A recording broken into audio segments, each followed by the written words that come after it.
CM ರಾಜೀನಾಮೆ ಬಗ್ಗೆ ಇದು ಬೈರತಿ ಸುರೇಶ್ ಅವರು ಇಷ್ಟೊಂದಾಗ ಕೊಟ್ಟಂತ ಸ್ಪಷ್ಟನೆ, ನನ್ಗೆ ಯಾವುದೇ ನೋಟಿಸ್ ಬಂದಿಲ್ಲ ಅಂತ. ಈಗ ವಿಚಾರ ಇನ್ನೊಂದು ಅಂದ್ರೆ, ಈ ಮೂಡ ವಿಚಾರವಾಗಿ ಒಟ್ಟಾಗಿ ಹೋರಾಡಬೇಕಾದಂತವರ ನಡುವೆನೆ ಒಡಕು. ಸಿಎಂ ರಾಜೀನಾಮೆ ನೀಡಬೇಕು ಅಂತ ಒಂದ್ ಕಡೆ ಜೆಡಿಎಸ್ ಕೂಡ ಒತ್ತಾಯಿಸ್ತಾ ಇದೆ. ಆದ್ರೆ ಜೆಡಿಎಸ್ ನ ಶಾಸಕರಾಗಿರುವಂತ ಜಿಟಿ ದೇವೇಗೌಡರು ಅವಶ್ಯಕತೆ ಇಲ್ಲ ಅಂತಿದ್ದಾರೆ. ಸಿಎಂ ರಾಜೀನಾಮೆ ಕೊಡಬೇಕು ಅಂತ ಬಿಜೆಪಿ ಒಂದ್ ಕಡೆ ಹೋರಾಡ್ತಾ ಇದೆ. ಆದ್ರೆ ಮುಖ್ಯಮಂತ್ರಿಗಳೇನು ರಾಜೀನಾಮೆ ಕೊಡಬೇಕಾದಂತ ಅನಿವಾರ್ಯತೆ ಇಲ್ಲ ಅಂತೇಳಿ ಬಿಜೆಪಿ ಶಾಸಕ ಎಸ್.ಟಿ. ಸೋಮಶೇಖರ್ ಹೇಳ್ತಾ ಇದ್ದಾರೆ. ಹೀಗೆ ಬಿಜೆಪಿ ಜೊತೆಗೆ ಜೆಡಿಎಸ್ ನಲ್ಲೇ ಅಂದ್ರೆ ಒಟ್ಟಾಗಿ ಹೋರಾಟ ಮಾಡಬೇಕಾದಂತವರ ಬಾಯಲ್ಲೇ ಭಿನ್ನರಾಗ ಕಂಡು ಬರ್ತಾ ಇದೆ. ಸೊ ಇದಕ್ಕೆ ನಾಯಕರುಗಳು ಬೇರೆ ಬೇರೆ ರೀತಿಯ ಅಂತ ಉದಾಹರಣೆಯನ್ನ ಕೊಡ್ತಾ ಇದ್ದಾರೆ. ಯಾರು ಮುಖ್ಯಮಂತ್ರಿಗಳ ಪರವಾಗಿ ಹೇಳ್ತಾ ಇರೋರು ಅಥವಾ FIR ಆದ ಮಟ್ಟಕ್ಕೆ ರಾಜೀನಾಮೆ ಕೊಡಬೇಕು ಅಂತ ಎಲ್ಲೂ ಬರ್ದಿಲ್ಲ ಅನ್ನುವಂತ ರೀತಿಯಾಗಿ ಹೇಳ್ತಾ ಇರುವಂತವ್ರು ನೋಡಿ. ಅಲ್ಲಿ ಒಂದ್ ಕಡೆ BY ವಿಜಯೇಂದ್ರ, ಹಾಗೆ R ಅಶೋಕ್ ಅಂದ್ರೆ ಬಿಜೆಪಿ ರಾಜ್ಯಾಧ್ಯಕ್ಷ, ಮತ್ತೊಬ್ರು ವಿಪಕ್ಷ ನಾಯಕ, ನಾವು ಕೊನೆ ತನಕ ಹೋರಾಡ್ತೀವಿ ರಾಜೀನಾಮೆ ಕೊಡೋ ತನಕ ಅಂತ ಹೇಳ್ತಿದ್ರೆ. ಬಟ್ ಅವರದೇ ಪಕ್ಷದ ಶಾಸಕ ಅವ್ರೇನ್ ರಾಜೀನಾಮೆ ಕೊಡೋದು ಬೇಡ, ಸಿಎಂ ಯಾಕೆ ರಾಜೀನಾಮೆ ಕೊಡಬೇಕು ಅಂತ ಎಸ್.ಟಿ. ಸೋಮಶೇಖರ್ ಪ್ರಶ್ನೆ ಮಾಡ್ತಾ ಇದ್ದಾರೆ. ಎಸ್.ಟಿ. ಸೋಮಶೇಖರ್ ಅವರು ಇಲ್ಲಿ ಬಹಳ ಹಿಂದೆಯಿಂದನೂ ಕೂಡ ಇವರು ಬಿಜೆಪಿ ಜೊತೆಗೆ ಅಂತರ ಕಾಯ್ದುಕೊಂಡು ಬಂದಿದ್ದಾರೆ. ಈ ಬಾರಿಯ ವಿಧಾನಸಭಾ ಚುನಾವಣೆ ಆದಂತ ನಂತರದಲ್ಲಿ ಅನ್ನೋದು ಗೊತ್ತಿರುವಂತಹ ಸಂಗತಿ.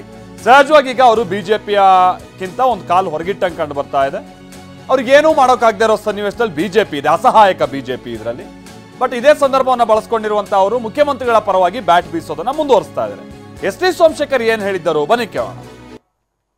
ಗೌರವಾನ್ವಿತ ಮುಖ್ಯಮಂತ್ರಿಗಳು ಸಿದ್ದರಾಮಯ್ಯನವರಲ್ಲಿ ಭಾರತೀಯ ಜನತಾ ಪಾರ್ಟಿ ನಾವು ಆಗ್ರಹವನ್ನ ಮಾಡ್ತಾ ಇದ್ದೇವೆ. ಇನ್ನಾದರೂ ತಮ್ಮ ಬಂಡತನವನ್ನ ಬಿಟ್ಟು ಇಷ್ಟೊಂದು ಕಳಂಕವನ್ನು ಹೊತ್ಕೊಂಡಿರ್ತಕ್ಕಂಥ ತಾವುಗಳು ಇಷ್ಟೊಂದು ಆರೋಪಗಳನ್ನು ಹೊತ್ಕೊಂಡು ಇವತ್ತು ಆರೋಪಿ ಸ್ಥಾನದಲ್ಲಿ ನಿಂತಿರ್ತಕ್ಕಂಥ ಗೌರವಾನ್ವಿತ ಮುಖ್ಯಮಂತ್ರಿಗಳು ಸಿದ್ದರಾಮಯ್ಯನವರು ತತ್ಕ್ಷಣ ತಮ್ಮ ಸ್ಥಾನಕ್ಕೆ ರಾಜೀನಾಮೆಯನ್ನ ಕೊಡಬೇಕು ಅನ್ನುವ ಆಗ್ರಹವನ್ನ ಮಾಡ್ತಾ ಇದ್ದಾನೆ. ಸಿದ್ದರಾಮಯ್ಯನವರು ಹೇಳಿದ್ದಾರೆ ನಾನು ರಾಜೀನಾಮೆ ಕೊಡಲ್ಲ ಅಂತ. ನಾವು ರಾಜೀನಾಮೆ ಕೊಡೋವರೆಗೂ ನಮ್ಮ ಹೋರಾಟ ಮುಂದುವರಿತು. ಕಾನೂನಿಗಿಂತ ಯಾರು ದೊಡ್ಡವರಿಲ್ಲ, ಕಾನೂನಿಗಿಂತ ಯಾರು ದೊಡ್ಡವರಿಲ್ಲ. ಈಗ ನಾಗೇಂದ್ರದು ಕೊಡಲ್ಲ ಅಂತ ಹೇಳಿದ್ರು. ವಿಧಾನಸಭೆಯಲ್ಲೇ DK ಶಿವಕುಮಾರ್ ಅವರು ಏನು ತಪ್ಪು ಮಾಡಿಲ್ಲ ಅಂತಂದ್ರು. ಯಾಕೆ ರಾಜೀನಾಮೆ ಕೊಟ್ಟರು? ಹಂಗೆ ಕಾನೂನಿನ ಕುಣಿಕೆಯಲ್ಲಿ ಸಿಕ್ಕಾಕೊಂಡಾಗ ನಿಮ್ಮ ಕೈಯಲ್ಲಿ ಏನೂ ಇರಲ್ಲ. ಒಂದಲ್ಲ ಒಂದಿನ ರಾಜೀನಾಮೆ ಕೊಡಬೇಕಾಗ್ತೈತೆ, ಆ ಸನ್ನಿವೇಶ ಕ್ರಿಯೇಟ್ ಆಗ್ತೈತೆ. ಮೂಡ ಸೈಟ್ ಏನು ಕೊಟ್ಟಿದ್ದಾರೆ, ಮುಖ್ಯಮಂತ್ರಿ ಸಿದ್ದರಾಮಯ್ಯ ಧರ್ಮಪತ್ನಿಯವರಿಗೆ ಒಬ್ಬರಿಗೆ ಕೊಟ್ಟಿಲ್ಲ, 106 ಜನ ತೆಗೆದುಕೊಂಡಿದ್ದಾರೆ. ಸರ್ಕಾರದಲ್ಲೂ ಕೂಡ ಈ ಥರ 50% ಸೈಟ್ನ ಡೆವಲಪ್ಡ್ ಸೈಟ್ನ ಕೊಡಬೇಕು ಅಂತಕ್ಕಂಥದ್ದು ಸರ್ಕಾರದ ಆದೇಶ ಕೂಡ ಇದೆ. ಅದೇ ಆದೇಶದ ಪ್ರಕಾರ ಎಲ್ಲರಿಗೂ ಕೊಟ್ಟಂಗೆ ಧರ್ಮಪತ್ನಿಯರಿಗೂ ಕೂಡ ಭಾರತೀಯ ಜನತಾ ಪಕ್ಷ ನೇತೃತ್ವದ ಸರ್ಕಾರ ಕೊಟ್ಟಿದ್ದಾರೆ. ಅವಾಗ ಅಪ್ಲೈ ಮಾಡಿದ್ರು ಅವರು. ಬಟ್ ಅವಾಗ ಕಾನೂನು ಬಾಹಿರವಾಗಿದ್ದರೆ ಇದು ರಿಜೆಕ್ಟ್ ಮಾಡ್ಬೋದಾಗಿತ್ತು ಅವತ್ತೇ.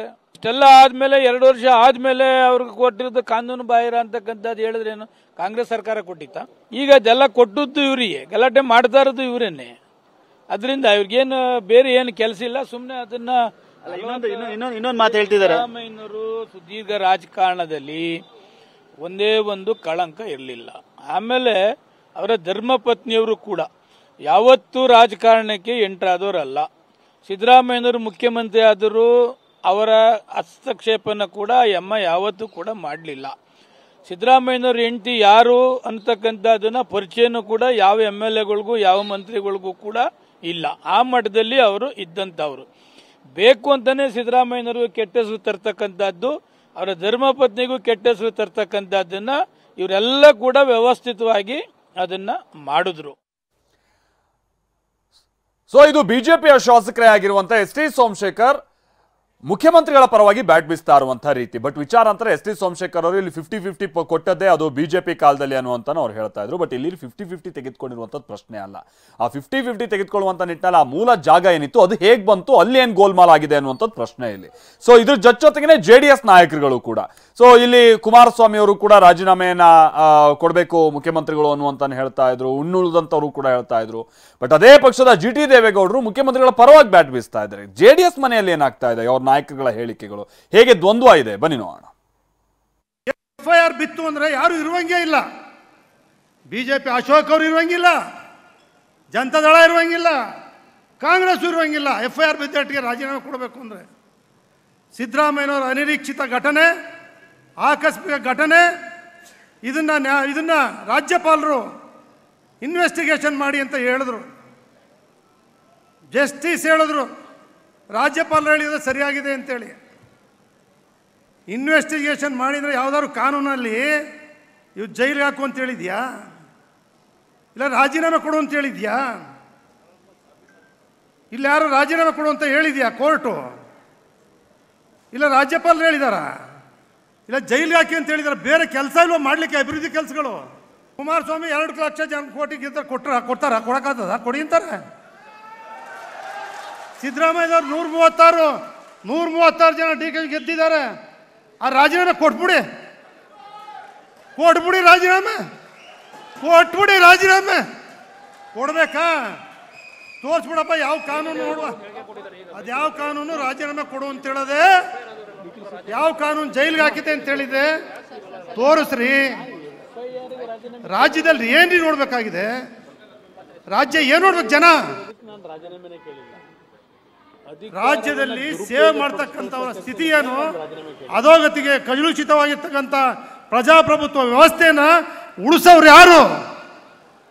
ಯಾರು? ರಾಜೀನಾಮೆ ಕೊಡಿ, ಎಲ್ಲ ನಿಂತ್ಕೊಳ್ಳಿ, ಎಲ್ಲರೂ ವಿಧಾನಸೌಧ ಮುಂದೆ ಯಾರ್ಯಾರಿಗೆ FIR ಆಗಿದೆ ಎಲ್ಲರೂ ಕೊಡಿ, ಎಲ್ಲರೂ ತಾಕತ್ತಿದ್ರೆ ಏನ್ರಿ. ಅದು ಬಿಟ್ಟು ಕಾನೂನು ಪ್ರಕಾರ ಏನು ಬರುತ್ತೆ, ನ್ಯಾಯಾಲಯ ಇದೆ, ತೀರ್ಪುಗಳು ಕೊಡ್ತವೆ, ಅದ್ರ ಪ್ರಕಾರ ಎಲ್ಲರೂ ಗೌರವ ಕೊಡ್ಬೇಕು, ನಡೀತಾರೆ. ಅಭಿವೃದ್ಧಿ ಮಾಡಿ ಕೇಂದ್ರದಿಂದ ಏನು ತರಬೇಕು, ರಾಜ್ಯದಿಂದ ಏನು ಮಾಡಬೇಕು, ಉಪಮುಖ್ಯಮಂತ್ರಿಗಳು, ಮುಖ್ಯಮಂತ್ರಿಗಳು, ಸರ್ಕಾರ ಎಲ್ಲ ಇದ್ದೀರಿ.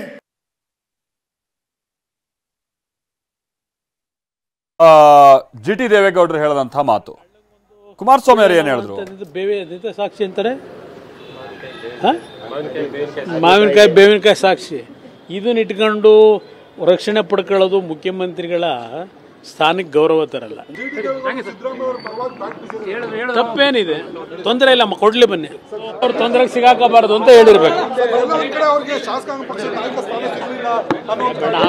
ಆಮೇಲೆ ಚರ್ಚೆ ಮಾಡೋಣ. FIR ಆಗಿರೋರೆಲ್ಲ ರಾಜೀನಾಮೆ ಕೊಡ್ಬೇಕಾ ಅಂತ ಕೇಳಿದ್ದಾರೆ. ನೋಡಪ್ಪ, ನಾನು FIR ಆದರೆಲ್ಲ ರಾಜೀನಾಮೆ ಕೊಡಬೇಕು ಅಂತ ಕೇಳಲ್ಲ.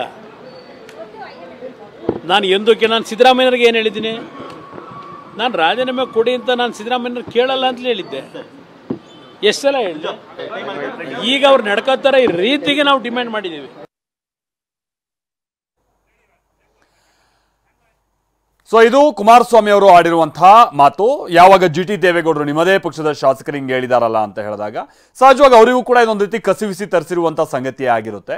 ಆಮೇಲೆ ಒಂದು ಮಾತನ್ನ ಹೇಳಿದ್ರು, ಏನೋ ಹಾಗಲಕಾಯಿ ಬೇವಿನಕಾಯಿ ಸಾಕ್ಷಿ ಅನ್ನುವಂಥ ವಿಚಾರವನ್ನ ಹೇಳಿದ್ರು. ಜೊತೆಗೆ ಬಹುಶಃ ಅವ್ರು ಬಚಾವಾಗಕ್ಕೆ ಇವ್ರು ಹಿಂಗೆ ಹೇಳಿರ್ಬೋದು ಅನ್ನುವಂತ ಹೇಳಿದ್ರೆ ಅದು ಯಾವ ವಿಚಾರ ಅನ್ನುವಂಥದ್ದು ಅವರೇ ಹೇಳ್ಬೇಕಿದೆ ಈಗ.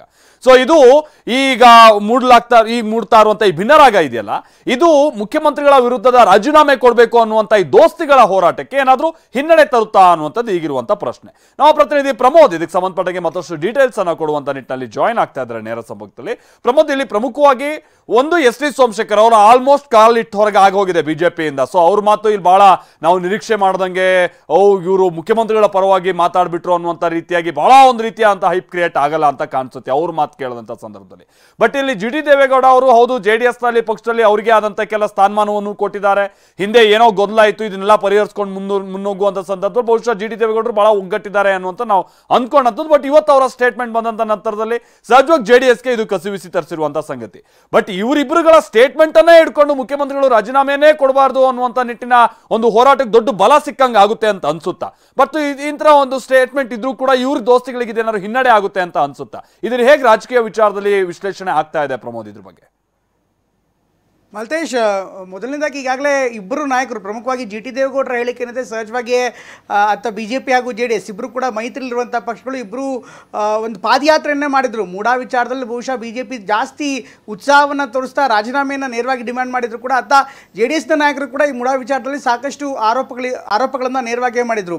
ಅದರಲ್ಲೂ ಸಾಕಷ್ಟು ಲೋಪದೋಷಗಳಾಗಿದೆ, ಅಧಿಕಾರ ದುರುಪಯೋಗ ಕೂಡ ಆಗಿದೆ. ಈ ಹಿನ್ನೆಲೆಯಲ್ಲಿ ಮುಖ್ಯಮಂತ್ರಿಗಳು ರಾಜೀನಾಮೆ ಕೊಡಬೇಕು ಅಂತ ಕುಮಾರಸ್ವಾಮಿ ಅವರು ಕೂಡ ಹೇಳಿದ್ದಾರೆ.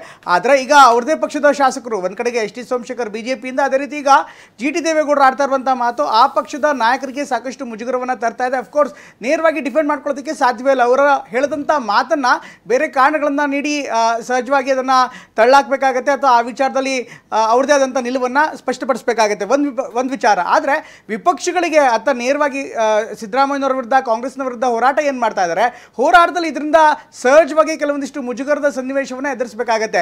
ಕಾರಣ ಏನು ಅಂದರೆ ಈಗ ಸೋಮಶೇಖರ್ ಅವರು ಪದೇ ಪದೇ ಕಳೆದ 1.5 ವರ್ಷದಿಂದ ನಿರಂತರವಾಗಿ ಮಾತನಾಡ್ತಾ ಇದ್ದಾರೆ. ಅದರಲ್ಲೂ ಕೂಡ 1 ವರ್ಷದಲ್ಲಿ ಅನೇಕ ಸಂದರ್ಭದಲ್ಲಿ ಸಿದ್ದರಾಮಯ್ಯನವರ ಪರವಾಗಿ ಕಾಂಗ್ರೆಸ್ನ ಪರವಾಗಿ ಮಾತನಾಡಿದ್ದಾರೆ ಕೂಡ, ಅನೇಕ ಸಂದರ್ಭದಲ್ಲಿ ಕಾಣಿಸ್ಕೊಂಡಿದ್ದಾರೆ ಕೂಡ. ಆದರೆ ಇಲ್ಲಿರುವಂಥ ಪ್ರಶ್ನೆ ಅಂದರೆ ಇಷ್ಟೆಲ್ಲ ಮಾಡ್ತಿದ್ರು ಕೂಡ ಬಿಜೆಪಿಯವರು ಯಾಕೆ ಅವರ ವಿರುದ್ಧ ಕ್ರಮವನ್ನು ಕೈಗೊಳ್ಳೋದಕ್ಕೆ ಸಾಧ್ಯವಾಗ್ತಾ ಇಲ್ಲ?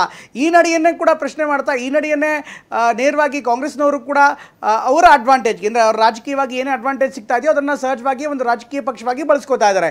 ಇಷ್ಟೆಲ್ಲ ಆಗ್ತಾ ಇದ್ರು ಕೂಡ ಯಾಕೆ ನೀವು ಕ್ರಮ ಕೈಗೊಳ್ಳಿಲ್ಲ ಅನ್ನುವಂಥ ಪ್ರಶ್ನೆಗಳಿಗೆ ಬಿಜೆಪಿ ನಾಯಕರ ಬಳಿ ಕೂಡ ಉತ್ತರವಿಲ್ಲ. ಕೇವಲ ಕೇಂದ್ರದ ನಾಯಕತ್ವದತ್ತ ಮಾತ್ರ ಬೆಟ್ ತೋರಿಸ್ತಾ ಇದ್ದಾರೆ. ಅಟ್ ದ ಸೇಮ್ ಟೈಮ್ ಇತ್ತ ಜೆ ಡಿ ಎಸ್ನಲ್ಲಿ ನೋಡೋದಾದರೆ ಜಿ ಟಿ ದೇವೇಗೌಡರು ಜೆ ಡಿ ಎಸ್ನ ನಾಯಕರ ಮೇಲೆ ಅಥವಾ ಪಕ್ಷದ ಹಿರಿಯರ ಮೇಲೆ ಸಿಟ್ಟಾಗ್ತಾ ಇರುವಂಥದ್ದು ಇದೇ ಮೊದಲಲ್ಲ. ಇಲ್ಲಿ ನೇರವಾಗಿ ಸಿಟ್ಟಾಗದೇ ಇದ್ರೂ ಕೂಡ ಪರೋಕ್ಷವಾಗಿ ಯಾವ ಮಾತನ್ನು ಹೇಳಬೇಕಾಗಿತ್ತೋ ಆ ಮಾತನ್ನು ಇವತ್ತು ವಿಶ್ವವಿಖ್ಯಾತ ದಸರಾ ವೇದಿಕೆಯ ಮೂಲಕವೇ ಒಂದು ರಾಜಕೀಯ ಸಂದೇಶವನ್ನು ಕೂಡ ಜಿ ಟಿ ದೇವೇಗೌಡರು, ಅಫ್ಕೋರ್ಸ್ ಜಿ ಟಿ ದೇವೇಗೌಡರಿಗೆ ಆ ಬಳಿಕ ಬೇರೆ ರೀತಿಯಂಥ ಸ್ಪಷ್ಟನೆಯನ್ನು ಕೊಟ್ಟಿರ್ಬೋದು ಅಥವಾ ಮಾತಾಡಿರ್ಬೋದು. ಆದರೆ ಅವ್ರು ಆಡಿರುವಂಥ ಮಾತು ಪಕ್ಷದ ನಿಲುವಿಗೆ ಭಿನ್ನವಾಗಿದೆ ಅನ್ನುವಂಥದ್ದು ಸತ್ಯವಾಗಿರುವಂಥದ್ದು. ಮೂಡಾ ಪ್ರಕರಣದಲ್ಲಿ ಎಲ್ಲೋ ಒಂದು ಕಡೆಗೆ ಏನೂ ಆಗಿಲ್ಲ, ಸಿದ್ದರಾಮಯ್ಯನವರು ಯಾಕೆ ರಾಜೀನಾಮೆ ಕೊಡಬೇಕು ಅನ್ನುವಂಥ ಮಾತಿದೆಯಲ್ಲ, ಆ ಪಕ್ಷದ ನಿಲುವೇನಿದೆ ಅದರ ಧಾಟಿಗೆ ತುಂಬ ವಿರೋಧವಾಗಿದೆ, ವಿಭಿನ್ನವಾಗಿದೆ.